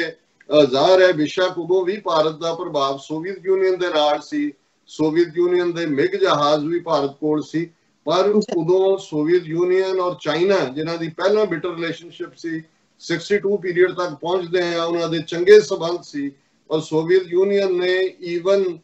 ਜਿਹੜੇ ਜਹਾਜ਼ ਜਾਂ ਉਹਨਾਂ ਦਾ ਦਿੱਤਾ ਸਮਾਨ ਸੀ ਉਹਦੇ ਤੇ ਵੀ ਕਿਹਾ ਸੀ ਕਿ ਵੀ ਟ੍ਰੇਨਿੰਗ ਪਰਪਸ ਲਈ ਯੂਜ਼ ਕਰ ਸਕਦੇ ਹੋ, ਪਰ ਤੁਸੀਂ ਚਾਈਨਾ ਦੇ ਖਿਲਾਫ ਨਹੀਂ ਕਰ ਸਕਦੇ। ਔਰ ਉਸ ਪੀਰੀਅਡ 'ਚ ਪ੍ਰੈਜ਼ੀਡੈਂਟ ਕੈਨੇਡੀ ਨੇ ਜਿਹੜੀ ਆ ਖੁੱਲ ਕੇ ਭਾਰਤ ਦੀ ਮਦਦ ਕੀਤੀ ਸੀ, ਜਹਾਜ਼ ਵੀ ਅਸਲਾ ਵੀ। ਇਹ ਵੱਖਰੀ ਗੱਲ ਹੈ ਕਿ ਭਾਰਤ ਦੀ ਜਿਹੜੀ ਆ ਉਹ ਬੜੀ ਬੁਰੀ ਸ਼ਿਕਸਤ ਹੋਈ ਸੀ। ਔਰ ਕੱਲ ਦੀ ਮੈਂ ਗੱਲ ਕਰੈਕਟ ਕਰਦੇ ਹਾਂ, ਕੱਲ ਸਲਿਪ ਆਫ ਟੰਗ 'ਚ ਮੈਂ ਉਸ ਵੇਲੇ ਉਸ ਈਸਟਰਨ ਕਮਾਂਡ ਦੇ ਲੈਫਟੀਨੈਂਟ ਜਨਰਲ ਕਰਿਆਪਾ ਦੀ ਗੱਲ ਕੀਤੀ ਸੀ। ਉਹ ਕਰਿਆਪਾ ਨਹੀਂ ਸੀ ਔਰ ਮੈਂ ਕਿਹਾ ਸੀ ਨਹਿਰੂ ਦਾ ਕਜ਼ਨ, ਉਹ ਜਨਰਲ ਕੌਲ ਸੀ। ਕਰਿਆਪਾ ਭਾਰਤ ਦੀ ਫੌਜ ਦਾ ਪਹਿਲਾ ਜਨਰਲ ਰਿਹਾ ਔਰ ਉਸ ਦਾ ਪੀਰੀਅਡ ਜਿਹੜਾ ਉਹ ਕੁਝ ਸਾਲ ਬਾਅਦ ਹੀ 47 ਤੋਂ ਸ਼ਾਇਦ 52 ਜਾਂ 53 ਚ ਉਹ ਰਿਟਾਇਰ ਹੋ ਗਿਆ ਸੀ। ਹਾਲਾਂਕਿ ਬਾਅਦ ਸ਼ਾਇਦ 80s ਦੇ ਵਿੱਚ ਉਹਨੂੰ ਜਿਹੜਾ ਉਹਨਾਂ ਨੇ ਫੀਲਡ ਮਾਰਸ਼ਲ ਦਾ ਆਨਰ ਦਿੱਤਾ। ਉਹਦੀ ਉਮਰ ਤਾਂ 90 ਸਾਲ ਤੱਕ ਹੋਈ ਹੈ, ਪਰ ਕਰਿਆਪਾ ਚਾਈਨਾ ਵਾਰ ਦੇ ਵੇਲੇ ਫੁੱਲ ਫਲੈਜ ਜਾਂ ਸਰਵਿਸ ਦੇ ਵਿੱਚ ਨਹੀਂ ਸੀ, ਉਹ ਰਿਟਾਇਰ ਹੋ ਚੁੱਕਾ ਸੀ। ਹਾਲਾਂਕਿ ਕਰਿਆਪਾ ਨਾਲ ਜੁੜਿਆ ਹੋਇਆ ਉਹ ਇੱਕ ਸੈਲੀਬ੍ਰਿਟੀ ਰਿਹਾ ਆਪਣੇ ਆਪ 'ਚ। ਪਰ ਜੇ ਅਸੀਂ ਕੁੱਲ ਮਿਲਾ ਕੇ ਦੇਖੀਏ ਕਿ ਭਾਈ ਨਹਿਰੂ ਦੀ ਗੇਮ ਕਰਿਆਪਾ ਨੇ ਵੀ ਖੇਲੀ ਉਸ ਜ਼ਮਾਨੇ 'ਚ, ਜਦੋਂ ਕਿ 47 ਤੋਂ ਬਾਅਦ ਇਹ ਸਵਾਲ ਆਇਆ ਕਿ ਆਜ਼ਾਦ ਹਿੰਦ ਫੌਜ ਦੇ ਫੌਜੀ ਜਿਨ੍ਹਾਂ ਦੇ ਵਿੱਚ ਜੇ ਇੱਕ ਰਫ ਐਸਟੀਮੇਟ ਸੀ ਕਿ ਜੇ 42,000 ਦੇ ਕਰੀਬ ਜਿਹੜੇ ਫੌਜੀ ਨੇ ਜਿਨ੍ਹਾਂ ਨੇ ਅੰਗਰੇਜ਼ਾਂ ਤੋਂ ਬਗਾਵਤ ਕਰਕੇ ਜਾਂ ਜਿਹੜੇ ਜਾਪਾਨੀਆਂ ਦੇ ਪ੍ਰਿਜ਼ਨਰ ਆਫ ਵਾਰ ਬਣੇ, ਉਹਨਾਂ ਦੇ ਉੱਤੇ ਬੇਸ ਜਨਰਲ ਮੋਹਨ ਸਿੰਘ ਨੇ ਆਜ਼ਾਦ ਹਿੰਦ ਫੌਜ ਬਣਾਈ, ਜਿਹਨੂੰ ਜਨਰਲ ਸੁਭਾਸ਼ ਚੰਦਰ ਬੋਸ ਨੇ ਟੇਕ ਓਵਰ ਕੀਤਾ। ਹਾਲਾਂਕਿ ਇਹ ਫੌਜ ਦਾ ਟਾਈਟਲ ਜਾਂ ਨਾਂ ਉਸ ਤੋਂ ਵੀ ਪਹਿਲਾਂ ਰਾਸ ਬਿਹਾਰੀ ਬੋਸ ਜਿਹੜਾ ਇੱਕ ਬੰਗਾਲੀ ਰੈਵੋਲੂਸ਼ਨਰੀ ਰਿਹਾ, ਉਹ ਜਾਪਾਨ ਆ ਗਿਆ ਸੀ ਗਦਰ ਮੂਵਮੈਂਟ ਤੋਂ ਬਾਅਦ, ਉਹਨੇ ਇਹ ਨਾਮ ਦਿੱਤਾ ਸੀ। ਪਰ ਇਵੈਂਚੁਅਲੀ ਜਿਹੜਾ ਉਹ ਸੁਭਾਸ਼ ਚੰਦਰ ਬੋਸ ਦੇ ਵੇਲੇ ਜਦੋਂ ਇਹ ਸਾਰਾ ਆਪਰੇਸ਼ਨ ਸੈਕੰਡ ਵਰਲਡ ਵਾਰ ਦਾ ਹੋਇਆ, ਬਰਮਾ ਤੇ ਫਰੰਟ ਦੇ ਉੱਤੇ ਵੀ ਆਜ਼ਾਦ ਹਿੰਦ ਫੌਜ ਦੇ ਫੌਜੀ ਜਿਹੜੇ ਨੇ ਜਾਪਾਨ ਦੀ ਸਾਈਡ ਤੋਂ ਲੜੇ, ਪਰ ਕਿਉਂਕਿ ਸ਼ਿਕਸਤ ਹੋਈ ਇਵੈਂਚੁਅਲੀ ਜਿਹੜੇ 3 ਵੱਡੇ ਜਰਨੈਲ ਸੀ ਆਜ਼ਾਦ ਹਿੰਦ ਫੌਜ ਦੇ, ਜਿਨ੍ਹਾਂ ਦੇ ਵਿੱਚ ਸ਼ਾਹ ਨਵਾਜ਼, ਸਹਿਗਲ ਤੇ ਗਿੱਲ, ਉਹਨਾਂ ਦੇ ਉੱਤੇ ਲਾਲ ਕਿਲੇ ਦੇ ਵਿੱਚ ਮੁਕੱਦਮਾ ਚੱਲਿਆ। ਨਹਿਰੂ ਨੇ ਕਾਲਾ ਕੋਟ ਪਾ ਕੇ ਜਿਵੇਂ ਬੱਲੇ ਬੱਲੇ ਕਰਾਉਣ ਦੀ ਆਦਤ ਹੁੰਦੀ ਆ ਉਹ ਕੀਤਾ, ਪਰ ਕਿਉਂਕਿ ਸੁਭਾਸ਼ ਚੰਦਰ ਬੋਸ ਆਪਣੀ ਕੈਪੈਸਿਟੀ ਦੇ ਵਿੱਚ ਵੀ ਇੱਕ ਪ੍ਰੋਮੀਨੈਂਟ ਪਰਸਨੈਲਿਟੀ ਸੀ। ਨਹਿਰੂ ਜਾਂ ਗਾਂਧੀ ਉਸ ਤੋਂ ਖੁਣਸ ਵੀ ਖਾਂਦੇ ਸੀ, ਉਸ ਤੋਂ ਘਬਰਾਉਂਦੇ ਵੀ ਸੀ। ਔਰ ਇਸ ਗੱਲ ਦਾ ਵੀ ਧਿਆਨ ਰਿਹਾ ਕਿ ਆਜ਼ਾਦ ਹਿੰਦ ਫੌਜ ਦੇ ਵਿੱਚ ਮੇਨਲੀ ਸਿੱਖ ਔਰ ਮੁਸਲਮਾਨ ਸੀ, ਕਿਉਂਕਿ ਫੌਜ ਦੇ ਵਿੱਚ ਸੈਕੰਡ ਵਰਲਡ ਵਾਰ ਵੇਲੇ ਭਰਤੀ ਵੀ ਸਿੱਖ ਔਰ ਮੁਸਲਮਾਨ ਹੀ ਜ਼ਿਆਦਾ ਹੋਏ। ਔਰ ਇੱਕ ਅੰਦਾਜ਼ੇ ਮੁਤਾਬਕ 42,000 ਜਿਹੜੇ ਪ੍ਰਿਜ਼ਨਰ ਲੈ ਗਏ ਸੀ, ਉਹਨਾਂ 'ਚ ਲਗਭਗ 32,000 ਸਿੱਖ ਸੀ ਔਰ ਬਾਕੀ ਵੱਡਾ ਹਿੱਸਾ ਮੁਸਲਮਾਨਾਂ ਦਾ ਸੀ। ਲੇਕਿਨ ਜਦੋਂ 47 ਤੋਂ ਬਾਅਦ ਇਹ ਗੱਲ ਸਾਹਮਣੇ ਆਈ ਕਿ ਭਾਈ ਇਹਨਾਂ ਨੇ ਤਾਂ ਦੇਸ਼ ਭਗਤੀ ਦੇ ਵਿੱਚ ਜਿਹੜਾ ਬੇਸ਼ੱਕ ਜਾਪਾਨ ਦਾ ਸਾਥ ਦਿੱਤਾ ਹੈ, ਲੇਕਿਨ ਉਹ ਤਾਂ ਆਜ਼ਾਦੀ ਚਾਹੁੰਦੇ ਸੀ, ਇਹਨਾਂ ਨੂੰ ਫੌਜ 'ਚ ਲਿਆ ਜਾਏ। ਲੇਕਿਨ ਨਹਿਰੂ ਔਰ ਕਰਿਆਪਾ ਉਹ ਇੱਕੋ ਪੇਜ ਤੇ ਸੀ, ਕਿਉਂਕਿ ਨਹਿਰੂ ਨਹੀਂ ਸੀ ਚਾਹੁੰਦਾ ਕਿ ਭਾਈ ਇਹ ਜਿਨ੍ਹਾਂ ਦੇ ਮੂੰਹ ਨੂੰ ਬਗਾਵਤ ਦਾ ਖੂਨ ਲੱਗਾ ਹੋਇਆ, ਵੈਸੇ ਵੀ ਸਿੱਖ ਮੁਸਲਮਾਨ ਜ਼ਿਆਦਾ ਨੇ, ਔਰ ਥਰਡਲੀ ਇਹ ਸੁਭਾਸ਼ ਚੰਦਰ ਬੋਸ ਨੂੰ ਆਪਣਾ ਰੋਲ ਮਾਡਲ ਮੰਨਦੇ ਨੇ। ਉਦੋਂ ਅਜੇ ਸੁਭਾਸ਼ ਚੰਦਰ ਬੋਸ ਨਾਲ ਕੀ ਹੋਇਆ ਇਸ ਬਾਰੇ ਕੋਈ ਪੁਖਤਾ ਜਾਣਕਾਰੀ ਨਹੀਂ ਸੀ। ਇਹ ਖਬਰ ਤਾਂ ਦਿੱਤੀ ਗਈ ਕਿ ਜੋ ਇੱਕ ਹਵਾਈ ਹਾਦਸੇ 'ਚ ਮਾਰੇ ਗਏ। ਸੋ ਕਰਿਆਪਾ ਨੇ ਫਿਰ ਜਿਹਨੂੰ ਕਹਿੰਦੇ ਨੇ ਕਿ ਹੀ ਪੁੱਟ ਹਿਸ ਫੁੱਟ ਡਾਊਨ ਕਿ ਇਹ ਫੌਜ ਦੇ ਵਿੱਚ ਨਹੀਂ ਲਏ ਜਾਣਗੇ। ਸੋ ਮੈਂ ਸਮਝਦਾ ਜਦੋਂ ਅਸੀਂ ਡਿਸਕ੍ਰਿਮੀਨੇਸ਼ਨ ਦੀ ਗੱਲ ਸਿੱਖਾਂ ਦੇ ਹਵਾਲੇ ਨਾਲ 47 ਤੋਂ ਬਾਅਦ ਕ੍ਰਿਮੀਨਲ ਟ੍ਰਾਈਬ ਤੋਂ ਕਰਦੇ ਤੇ ਇਹ ਵੀ ਕੁਦਰਤੀ, ਕਿਉਂਕਿ ਕਰਿਆਪਾ ਕੱਲ ਮੇਰੀ ਜ਼ਬਾਨ ਤੋਂ ਨਿਕਲਿਆ ਤਾਂ ਮੈਂ ਇਹ ਦੱਸਦੇ ਹਾਂ ਕਿ ਅਦਰਵਾਈਜ਼ ਕਰਿਆਪਾ ਇੱਕ ਜਿਹੜਾ ਹੈ ਉਹ ਕਾਫੀ ਸੈਲੀਬ੍ਰੇਟਡ ਜਨਰਲ ਰਿਹਾ ਔਰ ਉਸ ਦਾ ਇੱਕ ਆਪਣਾ ਮੁਕਾਮ ਹੈ। ਪਰ ਮੈਂ ਇਹ ਦੱਸਣਾ ਚਾਹੁੰਦਾ ਕਿ 47 ਤੋਂ ਬਾਅਦ ਕਰਿਆਪਾ ਨੇ ਵੀ ਜਿਹੜਾ ਹੈ ਉਹ ਅਲਟੀਮੇਟਲੀ ਨਹਿਰੂ ਦੀ ਗੇਮ ਖੇਡੀ ਸੀ, ਜਦੋਂ ਕਿ ਆਜ਼ਾਦ ਹਿੰਦ ਫੌਜ ਦੇ ਫੌਜੀਆਂ ਨੂੰ ਭਾਰਤੀ ਫੌਜ ਦੇ ਵਿੱਚ ਨਹੀਂ ਸੀ ਰੱਖਿਆ ਗਿਆ। ਹੁਣ ਦੂਸਰਾ ਪਾਰਟ ਜਿਹੜਾ, ਜੇ ਅਸੀਂ ਉਸ ਦੌਰ ਦੀ ਗੱਲ ਕਰੀਏ 62 ਤੋਂ ਬਾਅਦ, ਹੁਣ ਬਹੁਤ ਸਾਰੇ ਡੀਕਲਾਸੀਫਾਈਡ ਜਿਹੜੇ ਚਾਈਨਾ ਨੇ ਡਾਕੂਮੈਂਟ ਕੀਤੇ ਨੇ ਉਹਨਾਂ ਦਾ ਜ਼ਿਕਰ ਹੋ ਰਿਹਾ ਔਰ ਉਹਦੇ 'ਚ ਗੱਲ ਸਾਹਮਣੇ ਆਈ ਹੈ ਕਿ ਚੌਹਾਨ ਲਾਈ ਜਦੋਂ ਕਿ 1960 ਦੇ ਵਿੱਚ ਆਏ, ਕਲਕੱਤਾ ਵੀ ਆਏ, ਉਹਨਾਂ ਨੂੰ ਇਹ ਜਦੋਂ ਉਹ ਨਹਿਰੂ ਨੂੰ ਮਿਲੇ ਉਹਨਾਂ ਨੇ ਇੱਕ ਪਲਾਨ ਆਫਰ ਕੀਤੀ ਜਿਸ ਦੇ ਬਾਰੇ ਇਹਨਾਂ ਦੀ ਸਾਬਕਾ ਅਮਰੀਕਾ ਦੇ ਐਂਬੈਸਡਰ ਨਿਰੂਪਮਾ ਰਾਓ ਨੇ ਕਿਹਾ ਕਿ ਕਾਸ਼ ਅਸੀਂ ਉਹ ਪਲਾਨ ਮੰਨ ਲਈ ਹੁੰਦੀ। ਉਹਦੇ 'ਚ ਉਹਨਾਂ ਨੇ ਕਿਹਾ ਸੀ ਕਿ ਭਾਈ ਠੀਕ ਹੈ, ਅਸੀਂ ਮੰਨਣ ਨੂੰ ਤਿਆਰ ਹੈ, ਅਰੁਣਾਚਲ ਪ੍ਰਦੇਸ਼ ਜਿਹਦਾ ਇਹਨਾਂ ਨੇ ਨਾਂ ਰੱਖਿਆ ਉਹ ਸਾਊਥ ਤਿੱਬਤ ਕਹਿੰਦੇ ਸੀ, ਉਹ ਤੁਸੀਂ, ਔਰ ਇਧਰ ਜਿਹੜਾ ਲਦਾਖ ਦੇ ਵਿੱਚ ਅਕਸਾਈ ਚਿੰਨ, ਔਰ ਮੈਂ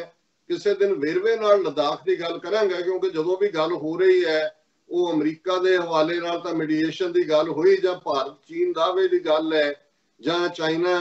ਪਾਕਿਸਤਾਨ ਇਕਨੋਮਿਕਲ ਕੋਰੀਡੋਰ ਦੇ ਹਵਾਲੇ ਦੀ ਗੱਲ ਹੈ, ਪਰ ਜਿਹੜਾ ਸਿੱਖ ਫੈਕਟਰ ਹੈ ਜਿਹੜਾ ਇਹਦੇ ਵਿੱਚ ਬਹੁਤ ਅਹਿਮੀਅਤ ਰੱਖਦਾ ਹੈ ਉਹਨੂੰ ਬਿਲਕੁਲ ਗਾਇਬ ਕਰ ਦਿੱਤਾ ਗਿਆ। ਉਸ ਦਾ ਜ਼ਿਕਰ ਵੀ ਨਹੀਂ ਹੋ ਰਿਹਾ ਕਿਉਂਕਿ ਅੱਜ ਜਦੋਂ ਲਦਾਖ ਦੀ ਗੱਲ ਹੋ ਰਹੀ ਹੈ ਔਰ ਲਦਾਖ ਜਿਹਨੂੰ ਛੋਟਾ ਤਿੱਬਤ ਕਿਹਾ ਜਾਂਦਾ ਹੈ, ਜੇ ਇਹ ਭਾਰਤ ਦੇ ਨਕਸ਼ੇ 'ਚ ਹੈ ਅੱਜ, ਤੇ ਇਸ ਦਾ ਕਾਰਨ ਸਿੱਖ ਐਮਪਾਇਰ ਹੈ ਜਿਨ੍ਹਾਂ ਨੇ, ਔਰ ਨਹਿਰੂ ਨੇ ਜਦੋਂ ਡਿਸਕਵਰੀ ਆਫ ਇੰਡੀਆ ਦੇ ਵਿੱਚ ਬੇਈਮਾਨ ਪਹੁੰਚ ਲਈ ਇਸ ਬਾਰੇ, ਇਹਦਾ ਕ੍ਰੈਡਿਟ ਡੋਗਰੇ ਨੂੰ ਦਿੱਤਾ ਕਿ ਜੀ ਡੋਗਰਾ ਰਾਜ ਦੇ ਵੇਲੇ ਜਨਰਲ ਜ਼ੋਰਾਵਰ ਸਿੰਘ ਨੇ ਇਹ ਫਤਿਹ ਕੀਤਾ। ਇਸ ਗੱਲ ਦਾ ਧਿਆਨ ਰਹੇ ਕਿ 1842 ਦੇ ਵਿੱਚ ਜਿਹੜਾ ਇਹ ਲਦਾਖ ਔਰ ਤੋਂ ਵੀ ਅੱਗੇ ਜਾ ਕੇ ਇੱਕ ਜੰਗ ਵੀ ਹੁੰਦੀ ਹੈ ਜਿਹਦੇ ਵਿੱਚ ਜਨਰਲ ਜ਼ੋਰਾਵਰ ਸਿੰਘ ਮਾਰਿਆ ਜਾਂਦਾ ਹੈ, ਉਹ ਸਿੱਖ ਰਾਜ ਦਾ ਪੀਰੀਅਡ ਸੀ। ਲਾਹੌਰ ਦੇ ਵਿੱਚ ਮਹਾਰਾਜਾ ਸ਼ੇਰ ਸਿੰਘ, ਮਹਾਰਾਜਾ ਰਣਜੀਤ ਸਿੰਘ ਦਾ ਬੇਟਾ ਜਿਹੜਾ ਉਹ ਰੂਲ ਕਰ ਰਿਹਾ ਸੀ, ਔਰ ਜਿਹੜੀ ਟ੍ਰੀਟੀ ਤਿੰਨਾਂ ਧਿਰਾਂ ਦੇ ਵਿੱਚ ਸਾਈਨ ਹੋਈ ਜਿਹਦਾ ਹਵਾਲਾ ਸਰਦਾਰ ਕਪੂਰ ਸਿੰਘ ਨੇ ਦਿੱਤਾ ਕਿ ਉਹ ਨੈਸ਼ਨਲ ਆਰਕਾਈਵ ਦਿੱਲੀ ਦੇ ਵਿੱਚ ਪਈ ਹੋਈ ਹੈ, ਔਰ ਉਹ ਟ੍ਰੀਟੀ ਸੀ ਬਿਟਵੀਨ ਸਰਕਾਰੇ ਖਾਲਸਾ ਜੀਓ, ਇਹ ਅਫੀਸ਼ੀਅਲ ਨਾਂ ਸੀ ਮਹਾਰਾਜਾ ਰਣਜੀਤ ਸਿੰਘ ਦੇ ਰਾਜ ਦਾ। ਹਾਲਾਂ ਬਹੁਤ ਸਾਰੇ ਅੰਗਰੇਜ਼ਾਂ ਦੇ ਰਿਕਾਰਡ 'ਚ ਜਾਂ ਪਰਸ਼ੀਅਨ ਰਿਕਾਰਡ, ਈਰਾਨ ਜਾਂ ਅਫਗਾਨਿਸਤਾਨ 'ਚ ਉਹਨੂੰ ਲਾਹੌਰ ਦਰਬਾਰ ਜ਼ਿਆਦਾ ਪਪੂਲਰ ਹੈ, ਪਰ ਅਫੀਸ਼ੀਅਲ ਜਿਹੜੀ ਸਟੈਂਪ ਸੀ, ਸੀਲ ਸੀ, ਉਹ ਸਰਕਾਰੇ ਖਾਲਸਾ ਜੀਓ। ਸੋ ਇਹ ਟ੍ਰੀਟੀ ਜਿਹੜੀ ਕਿ ਸਿੱਖ ਰਾਜ ਦੇ ਨਾਲ ਜਿਹੜਾ ਉਹ ਚਾਈਨਾ ਦਾ ਐਮਪਰਰ ਔਰ ਦਲਾਈ ਲਾਮਾ ਆਫ ਤਿੱਬਤ,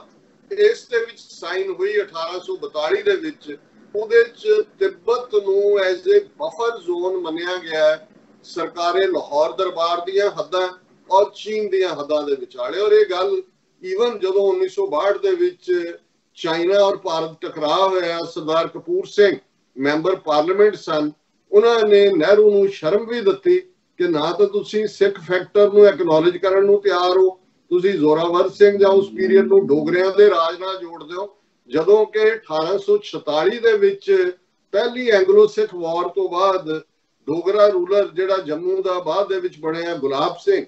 ਉਸ ਦੀ ਗੱਦਾਰੀ ਕਰਕੇ ਉਸ ਨੂੰ ਗੱਦਾਰੀ ਦਾ ਇਨਾਮ ਅੰਗਰੇਜ਼ਾਂ ਨੇ ਦਿੱਤਾ। ਪਰ ਮੈਂ 1842 ਦੀ ਗੱਲ ਕਰ ਰਿਹਾ ਜਦੋਂ ਕਿ ਸਿੱਖ ਰਾਜ ਦੀਆਂ ਹੱਦਾਂ ਜਿਹੜੀਆਂ ਨੇ ਜਾਂ ਲਾਹੌਰ ਦਰਬਾਰ ਦੀ ਸਲਤਨਤ ਦੀਆਂ ਹੱਦਾਂ ਜਿਹੜੀਆਂ ਉਹ ਲਦਾਖ ਤੋਂ ਨਿਕਲ ਕੇ ਈਵਨ ਇੱਕ ਸਟੇਜ ਤੇ ਉਹ ਲਹਾਸਾ ਤੱਕ ਪਹੁੰਚ ਗਈਆਂ ਸੀ। ਲੇਕਿਨ ਦੂਸਰੀ ਜੰਗ ਦੇ ਵਿੱਚ ਜ਼ੋਰਾਵਰ ਸਿੰਘ ਦੀ ਔਰ ਸਿੱਖ ਫੌਜ ਦੀ ਹਾਰ ਹੋਈ ਔਰ ਇਹ ਫਿਰ ਟ੍ਰਾਈਪਾਰਟਾਈਟ ਟ੍ਰੀਟੀ ਫੌਜ ਵਿਦਡਰਾ ਕੀਤੀ ਤਿੱਬਤ ਚੋਂ, ਤਿੱਬਤ ਨੂੰ ਐਜ਼ ਏ ਬਫਰ ਜ਼ੋਨ ਮੰਨਿਆ ਗਿਆ। ਪਰ ਮੈਂ ਇਹਦੇ ਬਾਰੇ ਹੋਰ ਤਬਦੀਲੀ ਦੇ ਨਾਲ ਗੱਲਬਾਤ ਕਰਾਂਗਾ। ਔਰ ਹੁਣ ਜਦੋਂ ਕਿ ਇਹ ਸਾਰਾ ਪਾਰਟ ਲਗਭਗ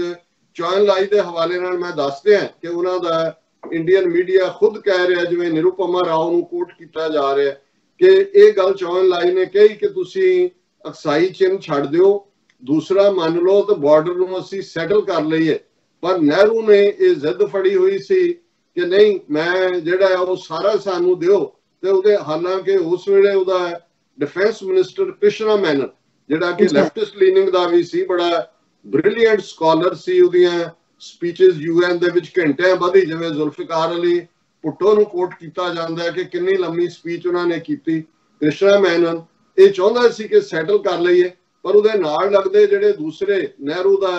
फाइनेंस मिनिस्टर मोरारजी देसाई, फिर उसका शायद होम मिनिस्टर सी गोबिंद बल्लभ पंत, ये भी यूपी का एक विगड़िया होया ब्राह्मण। सो इन्हां दी जिहड़ी है गोवा दी एक्सपीडिशन ताज़ी हुई सी, इन्हां दा जिहड़ा दिमाग है वो 7वें आसमान दे उत्ते सी। नतीजे दे तौर ते जो ह्यूमिलेशन हुई वो सामने। सो जिहड़ी हुण प्रोवोकेशन है ਉਹਦੇ ਜ਼ਾਹਰ है कोरोना तो बाद हाइब्रिड दी वॉर दी गल भी सामने है। पर एक फैक्टर जिहड़ा मेरिया नज़रां चों गुजरिया कि जदों इन्हां ने 5 अगस्त नूं जिहड़ा जम्मू कश्मीर दा आर्टिकल 370 दा स्टेटस और जम्मू कश्मीर दी स्टेट दे तौर दे उत्ते होंद ही खत्म कीती और नवंबर दे विच इन्हां ने जिहड़ा नवां नक्शा जारी कीता, ज़ाहिर है जिहड़ी नेपाल दे नाल टकराਅ दी गल है वो भी ਉਹਦੇ ਚੋਂ ਨਿਕਲੀ क्योंकि उस नवे नक्शे ਦੇ ਵਿੱਚ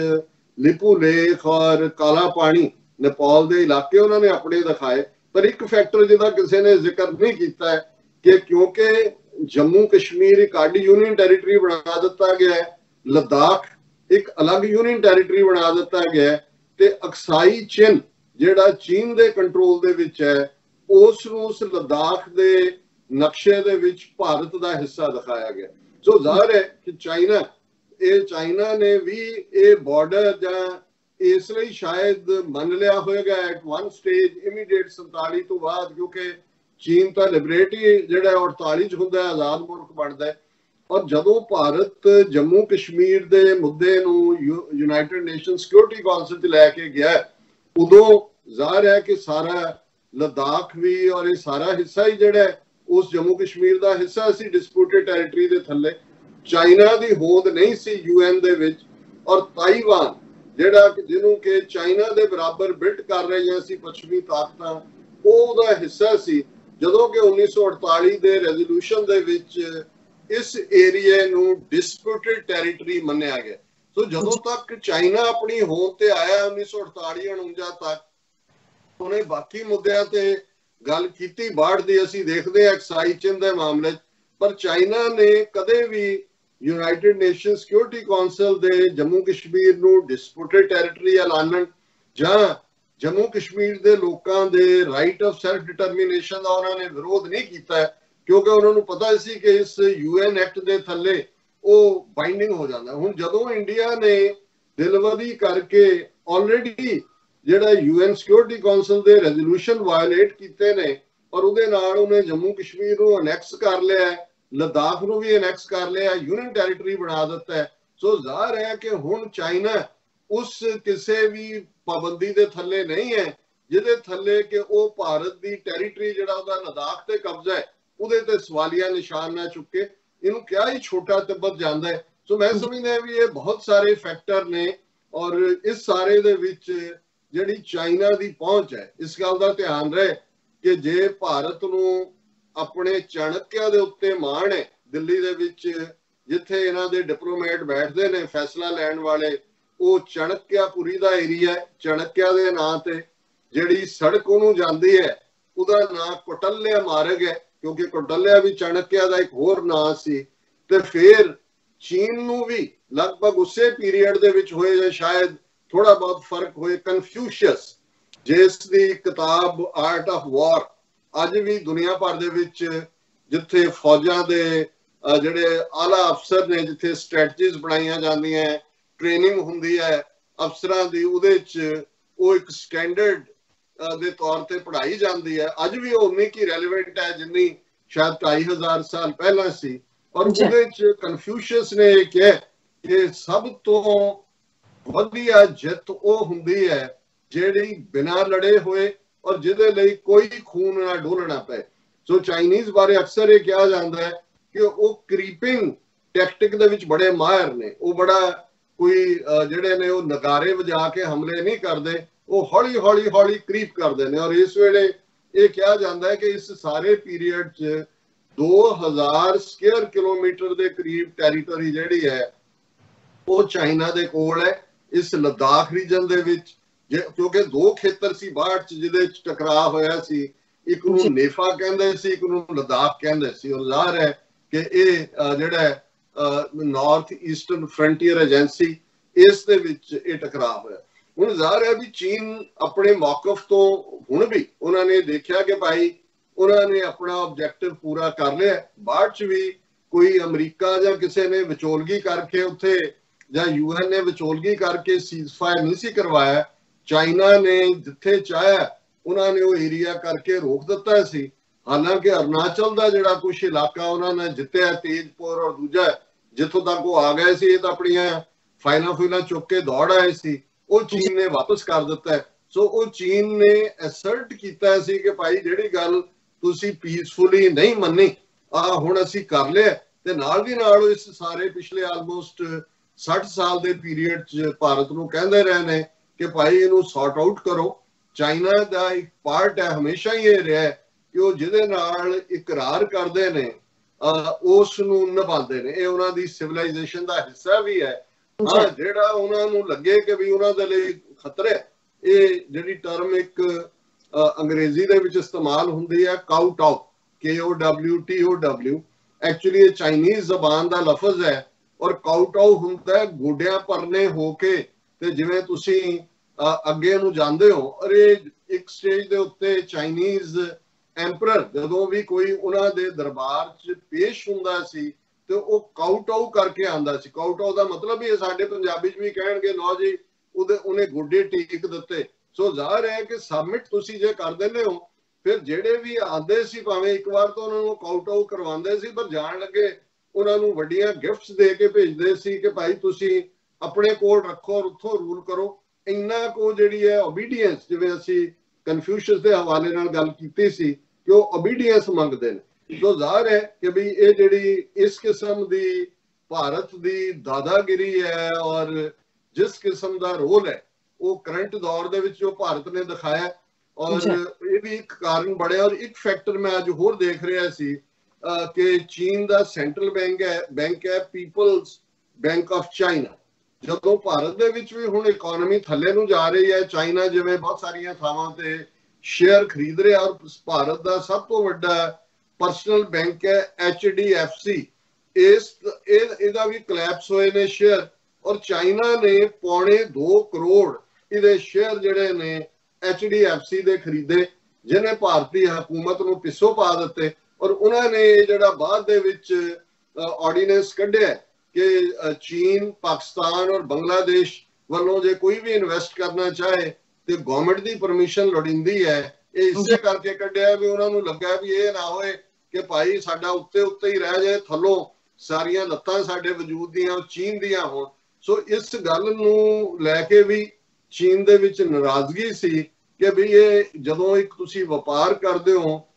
ਇੱਕ ਇਕੁਅਲ ਜਿਹਨੂੰ ਤੁਸੀਂ ਪਲੇਇੰਗ ਗਰਾਊਂਡ ਕਹਿੰਦੇ ਹੋ ਹੁੰਦੀ ਹੈ, ਕਿ ਭਾਰਤ ਜਿਹੜਾ ਹੈ ਹੁਣ ਇਹਨੂੰ ਆਡ ਪਲੇ ਗਰਾਊਂਡ ਬਣਾ ਰਿਹਾ। ਔਰ ਜੇ ਤੁਸੀਂ ਈਵਨ ਚਾਈਨਾ ਭਾਰਤ ਦੀ ਟ੍ਰੇਡ ਦੇਖੋ, ਮੇਰੇ ਕੋਲ ਐਗਜ਼ੈਕਟ ਫਿਗਰ ਤਾਂ ਨਹੀਂ ਹੈ, ਇੱਕ ਸਟੇਜ ਤੇ $100 ਬਿਲੀਅਨ ਤੋਂ ਜ਼ਿਆਦਾ ਸੀ। ਔਰ ਚਾਈਨਾ ਕਿਉਂਕਿ ਬਹੁਤ ਤੇਜ਼ੀ ਨਾਲ ਡਿਵੈਲਪਮੈਂਟ ਹੈ, ਔਰ ਭਾਰਤ ਦੇ ਕੋਲ ਕਾਸਟ ਆਇਰਨ ਲੋਹੇ ਦੇ ਜਿਹੜੇ ਨੇ ਔਰ ਨੇ ਹੋਰ ਚੀਜ਼ਾਂ ਵੀ ਉਹ ਚਾਈਨਾ ਮੰਗਵਾ ਰਿਹਾ ਸੀ। ਸੋ ਇਹ ਨਹੀਂ ਹੈ ਕਿ ਭਾਰਤ ਨੂੰ ਕੋਈ ਘਾਟਾ ਸੀ, ਔਰ ਭਾਰਤ ਦੇ ਲੋਕਾਂ ਨੂੰ ਵੀ ਚੀਨ ਦੀਆਂ ਬਣੀਆਂ ਸਸਤੀਆਂ ਚੀਜ਼ਾਂ ਜਿਹੜੀਆਂ ਨੇ ਉਹ ਮੁਹੱਈਆ ਹੋ ਰਹੀਆਂ ਸੀ। ਸੋ ਇਸ ਸਾਰੇ 'ਚ ਜਿੱਥੇ ਚਾਈਨਾ ਦਾ ਇੱਕ ਐਗਰੈਸਿਵ ਰੋਲ ਵੀ ਹੈ, ਪਰ ਦੂਸਰੇ ਪਾਸੇ ਇਹ ਵੀ ਲੱਗਦਾ ਹੈ ਕਿ ਭਾਰਤ ਨੇ ਲੇਟਲੀ ਜਦੋਂ ਕਿ America the central and south Asia ਦੀ ਜਿਹੜੀ ਡਿਪਟੀ ਸੀ ਨੰਬਰ 2 ਪਰਸਨ, ਜਿਹੜੀ ਬੀਬੀ ਰਿਟਾਇਰ ਹੋ ਰਹੀ ਹੈ ਐਲਿਸ ਵੈਲ, ਜਦੋਂ ਉਹਨਾਂ ਨੇ ਪਿਛਲੇ ਦਿਨਾਂ 'ਚ ਬਿਆਨ ਦਿੱਤਾ ਕਿ ਅਸੀਂ ਚੀਨ ਜਿਹੜਾ ਹੈ ਉਹ ਐਟ ਫਾਲਟ ਹੈ ਔਰ ਉਹਦਾ ਐਗਰੈਸਿਵ ਬਿਹੇਵੀਅਰ ਹੈ, ਬਾਰਡਰ ਦੇ ਉੱਤੇ ਇਹ ਕਰ ਰਿਹਾ, ਤੇ ਸ਼ਾਇਦ ਭਾਰਤ ਦੇ ਹਾਕਮਾਂ ਨੂੰ ਲੱਗਾ ਕਿ ਵੀ ਅਮਰੀਕਾ ਸਾਡੀ ਪਿੱਠ ਤੇ ਖਲੋ ਗਿਆ। ਪਰ ਜਦੋਂ ਟਰੰਪ ਨੇ ਆਫਰ ਕੀਤਾ ਕਿ ਜੀ ਮੈਂ ਦੋਨਾਂ 'ਚ ਕਰਵਾ ਦੇਣਾ ਮੀਡੀਏਸ਼ਨ, ਸੋ ਉਹਨਾਂ ਨੂੰ ਲੱਗਾ ਵੀ ਗੱਲ ਇਹ ਨਹੀਂ ਹੈ, ਗੱਲ ਇਹ ਹਾਥੀ ਦੇ ਦੰਦ ਖਾਣ ਦੇ ਹੋਰ ਨੇ, ਦਿਖਾਣ ਦੇ ਹੋਰ ਨੇ। ਤੇ ਜਿਸ ਕਿਸਮ ਦੇ ਆ ਜਿਹੜਾ ਇਸ ਸਾਰੇ ਚੋਂ ਵਰਤਾਰਾ ਨਿਕਲਿਆ, ਔਰ ਅਸੀਂ ਇਹ ਦੇਖ ਰਹੇ ਹਾਂ ਕਿ ਵੀ ਚਾਈਨਾ ਨੇ ਤਾਂ ਈਵਨ ਪ੍ਰੈਜ਼ੀਡੈਂਟ ਟਰੰਪ ਦੀ ਇਸ ਆਫਰ ਦਾ ਨੋਟਿਸ ਵੀ ਨਹੀਂ ਲਿਆ ਹੈ। ਉਹਨਾਂ ਨੇ ਇਸ ਦੇ ਉੱਤੇ ਕੋਈ ਜਿਹੜਾ ਉਹ ਨਾ ਰਿਐਕਟ ਕੀਤਾ ਨਾ ਹੀ ਕੀਤਾ। ਈਵਨ ਉਹਨਾਂ ਨੇ ਕਿਹਾ ਵੀ ਭਾਰਤ ਨਾਲ ਅਸੀਂ ਇਹਨੂੰ ਡਿਪਲੋਮੈਟਿਕਲੀ, ਉਹਨਾਂ ਦਾ ਜਿਹੜੀ ਫੋਰਨ ਮਿਨਿਸਟਰੀ ਦਾ ਸਪੋਕਸਪਰਸਨ ਹੈ ਮਿਸਟਰ ਲੀ ਕੈਗੀਯਾਂਗ, ਉਹਨਾਂ ਨੇ ਕਿਹਾ ਵੀ ਇਹ ਸਾਡੇ ਬਹੁਤ ਚੰਗੇ ਸੰਬੰਧ ਨੇ, ਡਿਪਲੋਮੈਟਿਕਲੀ ਅਸੀਂ ਇਹਨੂੰ ਰਿਜ਼ੋਲਵ ਕਰ ਲਾਂਗੇ। ਔਰ ਭਾਰਤ ਦੇ ਵੀ ਫੋਰਨ ਅਫੇਅਰਸ ਦਾ ਸਪੋਕਸਪਰਸਨ ਹੈ अनुराग श्रीवास्तव, उन्हें भी क्या India for direct talks with China on LAC stand of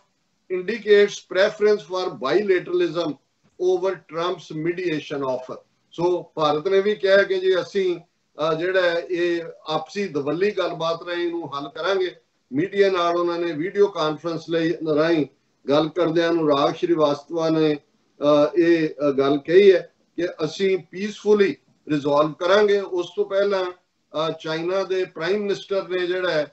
mister ਲੀ ਕੈਂਗਯਾਨ, ਉਹਨਾਂ ਨੇ ਬਰੀਫਿੰਗ ਕੀਤੀ ਸੀ ਮੀਡੀਆ ਨੂੰ, ਔਰ ਉਹਦੇ ਚ ਉਹਨਾਂ ਨੇ ਕਿਹਾ ਕਿ ਵੀ ਉਹਦੇ ਚ ਉਹਨਾਂ ਨੇ ਜ਼ਿਕਰ ਨਹੀਂ ਕੀਤਾ, ਉਹਨਾਂ ਨੇ ਤਾਈਵਾਨ ਨੂੰ ਹੀ ਭੰਨਿਆ ਕਿ ਤਾਈਵਾਨ ਜਿਹੜਾ ਇਹ ਆਪਣਾ ਜਿਹੜਾ ਬਹੁਤਾ ਸਿਰ ਨਾ ਚੁੱਕੇ। ਔਰ ਜਿਹੜੇ ਨੇ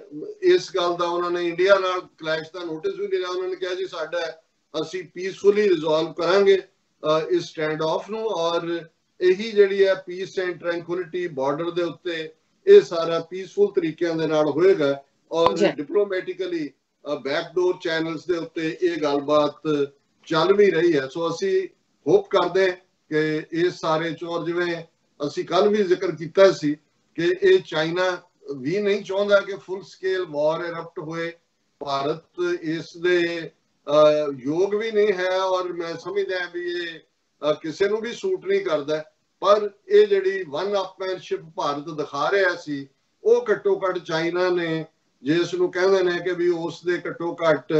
ਜਿਹੜੇ ਨੇ ਖੰਭ ਖੋਹ ਦਿੱਤੇ ਨੇ, ਜਿਵੇਂ ਉਹਦੇ ਖੰਭ ਸੀ ਉਹ ਖੋਹ ਦਿੱਤੇ ਨੇ। ਔਰ ਇਸ ਸਾਰੇ ਚ ਜਿਹੜਾ ਈਵਨ ਕਰੋਨਾ ਦੀ ਗੱਲ ਪਿੱਛੇ ਚਲੀ ਗਈ, ਲੇਕਿਨ ਇਸ 'ਚ ਕੋਈ ਸ਼ੱਕ ਨਹੀਂ ਹੈ ਕਿ ਦੁਨੀਆ ਦੇ ਵਿੱਚ ਉਸੇ ਅੰਦਾਜ਼ 'ਚ ਕਰੋਨਾ ਦਾ ਕਹਿਰ ਭਰਪੈ। ਕੁੱਲ ਕੇਸ ਜਿਹੜੇ ਨੇ 5,08,48,432 ਦੁਨੀਆ 'ਚ ਨੇ, ਔਰ 3,59,658 ਡੈਥਸ ਹੋ ਚੁੱਕੀਆਂ ਨੇ। ਅਮਰੀਕਾ ਦੇ ਵਿੱਚ ਮੌਤਾਂ 1,02,643 ਨੇ, ਔਰ ਟੋਟਲ ਕਰੋਨਾ ਪੋਜ਼ਿਟਿਵ ਕੇਸ 1,07,54,725 ਨੇ। ਔਰ ਭਾਰਤ ਦੇ ਹਵਾਲੇ ਨਾਲ ਕੇਸ ਵੀ ਵੱਧ ਰਹੇ ਨੇ। ਔਰ ਜਿਵੇਂ ਅਮਰੀਕਾ ਦੇ ਵਿੱਚ ਇੱਕ ਸਟੇਜ ਦੇ ਉੱਤੇ ਵਾਈਟ ਹਾਊਸ ਪ੍ਰੈਜ਼ੀਡੈਂਟ ਟਰੰਪ ਔਰ ਉਹਨਾਂ ਦੀ ਜਿਹੜੀ ਮੈਡੀਕਲ ਟੀਮ ਸੀ, ਉਹਨਾਂ ਦੇ ਵਿਚਾਲੇ ਕਰੋਨਾ ਦੇ ਸਪਰੈਡ ਨੂੰ ਲੈ ਕੇ ਪਬਲਿਕਲੀ ਨੋਕ ਝੋਕ ਵੀ ਹੁੰਦੀ ਸੀ ਡਾਕਟਰ ਫੂਚੀ ਦੇ ਨਾਲ, ਕਿਉਂਕਿ ਉਹ ਮੈਡੀਕਲ ਐਂਗਲ ਤੋਂ ਦੱਸ ਰਹੇ ਸੀ ਕਿ ਭਾਈ ਕੀ ਹੋਏਗਾ। ਭਾਰਤ ਦੇ ਵਿੱਚ ਵੀ ਇਹ ਦੇਖਣ ਚ ਆਇਆ ਜਦੋਂ ਕਿ ਉਹਨਾਂ ਦੇ all India institute of medical sciences ਦੇ ਚੀਫ ਨੇ ਇਹ ਕਿਹਾ ਕਿ ਭਾਈ ਆਉਣ ਵਾਲੇ ਪੀਰੀਅਡ ਚ ਜਿਹੜਾ ਜੁਲਾਈ ਤੱਕ ਪਹੁੰਚਦੇ ਆ ਭਾਰਤ ਦੇ ਵਿੱਚ ਪੀਕ ਆਏਗੀ ਔਰ ਹਾਲਤ ਵਰਸਟ ਹੋ ਸਕਦੀ ਹੈ। ਇਸ ਦੇ ਉੱਤੇ ਭਾਰਤ ਦੇ ਹੈਲਥ ਮਿਨਿਸਟਰ ਹਰਸ਼ਵਰਧਨ ਨੇ ਬੜਾ ਰਿਐਕਟ ਕੀਤਾ। ਉਹਨੇ ਕਿਹਾ ਨਹੀਂ, ਇਹ ਮਾਡਲ ਨਹੀਂ ਹੈ, ਗਲਤ ਹੈ, ਇਵੇਂ ਨਹੀਂ ਹੋਏਗਾ। ਵੈਸੇ ਧਿਆਨ ਰਹੇ ਹਰਸ਼ਵਰਧਨ ਉਹੀ ਹੈ, ਬੇਸ਼ੱਕ ਉਹਦੀ ਆਪਣੀ ਬੈਕਗਰਾਉਂਡ ਮੈਡੀਕਲ ਹੈ, ਡਾਕਟਰ ਹੈ, ਪਰ ਇਹਨਾਂ ਦਾ ਕਿਵੇਂ ਬ੍ਰੇਨ ਵਾਸ਼ ਹਿੰਦੂਤਵਾਦੀ ਆਈਡੀਓਲੋਜੀ ਨੇ ਕੀਤਾ ਹੋਇਆ। ਪਿਛਲੇ ਦਿਨਾਂ ਜਿਹਨੇ ਇਹ ਕਿਹਾ ਸੀ ਕਿ ਜੀ ਅਸੀਂ ਬਿਲਕੁਲ ਨਹੀਂ ਮੰਨਦੇ ਐਵੋਲੂਸ਼ਨ ਦੀ ਥਿਉਰੀ ਨੂੰ, ਹੁਣ ਜਿਹੜੇ ਨੇ ਕਿਹੜੇ ਬਾਂਦਰਾਂ ਤੋਂ ਬੰਦੇ ਬਣਦੇ ਨੇ। ਸੋ ਕੁੱਲ ਮਿਲਾ ਕੇ ਕੋਈ ਮੰਨਣਾ ਨਾ ਮੰਨਣਾ ਇੱਕ ਵੱਖਰੀ ਲਾਈਨ ਹੈ,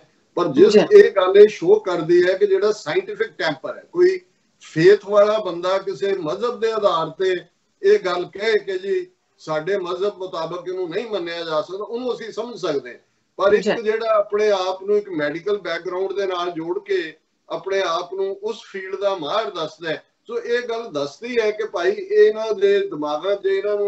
ਇਹਨਾਂ ਨੇ ਪ੍ਰਚਾਰਿਆ ਕਿ ਗਾਂ ਦਾ ਮੂਤਰ ਜਿਹੜਾ ਹੈ ਉਹ ਇਹਦਾ ਇਲਾਜ ਕਰ ਸਕਦਾ ਹੈ, ਔਰ ਕਾਊ ਯੂਰਿਨ ਪਾਰਟੀਆਂ ਜਿਹੜੀਆਂ ਨੇ ਉਹ ਆਰਗੇਨਾਈਜ਼ ਕੀਤੀਆਂ। ਤੇ ਫਿਰ ਮੈਨੂੰ ਕੋਈ ਹੈਰਾਨੀ ਨਹੀਂ ਹੋਈ ਕਿ all India institute of medical sciences ਦੇ ਐਕਸਪਰਟ ਦੀ ਰਾਏ ਨੂੰ ਉਹ ਕਿਵੇਂ ਨਕਾਰ ਰਿਹਾ। ਔਰ ਇਸ ਸਾਰੇ ਦੇ ਨਾਲ ਨਾਲ ਜਿਹੜਾ ਭਾਰਤ ਦੇ ਵਿੱਚ ਟੋਟਲ ਕੇਸ ਇਸ ਵੇਲੇ 1,65,074 ਨੇ, 9ਵੇਂ ਨੰਬਰ ਤੇ 4,695 ਡੈਥਸ ਹੋਈਆਂ। ਪਾਕਿਸਤਾਨ ਜਿਹੜਾ 18ਵੇਂ ਨੰਬਰ ਤੇ ਚੱਲ ਰਿਹਾ ਹੈ, 61,227 ਡੈਥਸ ਨੇ, 61,227 ਟੋਟਲ ਕੇਸਿਸ ਨੇ, ਔਰ 1,260 ਟੋਟਲ ਡੈਥਸ ਨੇ। ਔਰ ਪ੍ਰੈਜ਼ੀਡੈਂਟ ਟਰੰਪ ਨੇ ਅੱਜ ਇੱਕ ਵਾਰ ਫਿਰ ਆਪਣੇ ਟਵੀਟ ਰਾਹੀਂ ਚਾਈਨਾ ਨੂੰ ਬਲੇਮ ਕੀਤਾ ਕਿ ਚਾਈਨਾ ਨੇ ਦੁਨੀਆ ਨੂੰ ਇਹ ਬੈਡ ਗਿਫਟ ਦਿੱਤੀ ਹੈ ਕਰੋਨਾ ਦੀ। ਸੋ ਜ਼ਾਹਰ ਹੈ ਕਿ ਆਉਣ ਵਾਲੀਆਂ ਪ੍ਰੈਜ਼ੀਡੈਂਸ਼ੀਅਲ ਇਲੈਕਸ਼ਨਸ ਦੇ ਵਿੱਚ ਵੀ ਇਹ ਮੁੱਦਾ ਹਾਵੀ ਰਹੇਗਾ, ਕੋਰੋਨਾ ਦਾ ਵੀ। ਔਰ ਜ਼ਾਹਰ ਹੈ ਚਾਈਨਾ ਨਾਲ ਜੋੜ ਕੇ ਇਸ ਨੂੰ ਈਵਨ ਜੋ ਬਾਈਡਨ ਜਾਂ ਉਹਨਾਂ ਦਾ ਵੀ ਸਟਾਂਸ ਇਸ ਪਾਸੇ ਵੱਲ ਜਾਏਗਾ। ਅਮਰੀਕਾ 'ਚ ਇਸ ਵੇਲੇ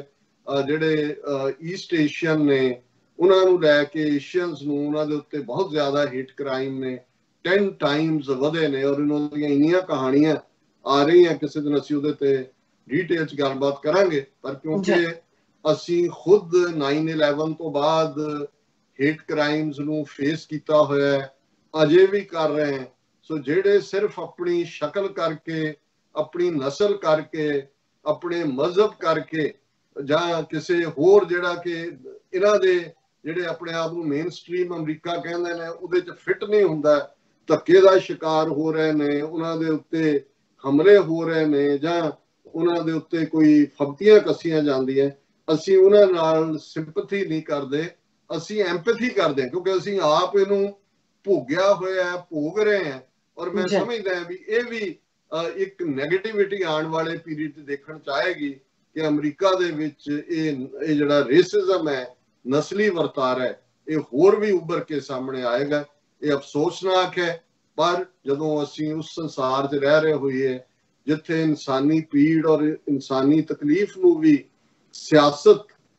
ਦੇ ਵਿੱਚ ਕਨਵਰਟ ਕੀਤਾ ਜਾ ਰਿਹਾ ਹੋਏ, ਉੱਥੇ ਇਹੋ ਜਿਹਾ ਵਾਪਰਨਾ ਇੱਕ ਆਮ ਵਰਤਾਰਾ ਹੈ। ਪਰ ਇਹੋ ਕੁਛ ਉਹਨਾਂ ਨੇ ਹਿੰਦੂਤਵਾ ਦੇ ਆਈਡੀਓਲੋਜੀ ਦੇ ਨਾਲ ਮੁਸਲਮਾਨਾਂ ਨੂੰ, ਘੱਟ ਗਿਣਤੀਆਂ ਨੂੰ ਟਾਰਗੇਟ ਕਰਨ ਲਈ ਕੀਤਾ। ਪਰ ਅਨਫੋਰਚੂਨੇਟਲੀ ਅਮਰੀਕਾ ਵਿੱਚ ਔਰ ਯੂਰਪ ਦੇ ਵਿੱਚ ਇਹੀ ਵਰਤਾਰਾ ਅੱਜ ਇਸ ਮੰਗਲੋਇਡ ਫੀਚਰ ਵਾਲਿਆਂ ਨਾਲ ਹੋ ਰਿਹਾ ਹੈ। 9/11 ਤੋਂ ਬਾਅਦ ਇਹੀ ਇਸਲਾਮੋਫੋਬੀਆ ਦੁਨੀਆ ਭਰ ਦੇ ਵਿੱਚ ਦੇਖਣ 'ਚ ਆਇਆ, ਜਿਸ ਨੇ ਕਾਫੀ ਨੁਕਸਾਨ ਕੀਤਾ। ਕਾਸ਼ ਅਸੀਂ ਇਸ ਗੱਲ ਦੇ ਉੱਤੇ ਫੋਕਸ ਕਰ ਸਕੀਏ, ਇਸ ਗੱਲ ਤੇ ਇਮਾਨ ਲਿਆ ਸਕੀਏ ਕਿ ਮਾਨਸ की जात सब है, एक है पहचान वो, कि कंसिडर ये all human race as one।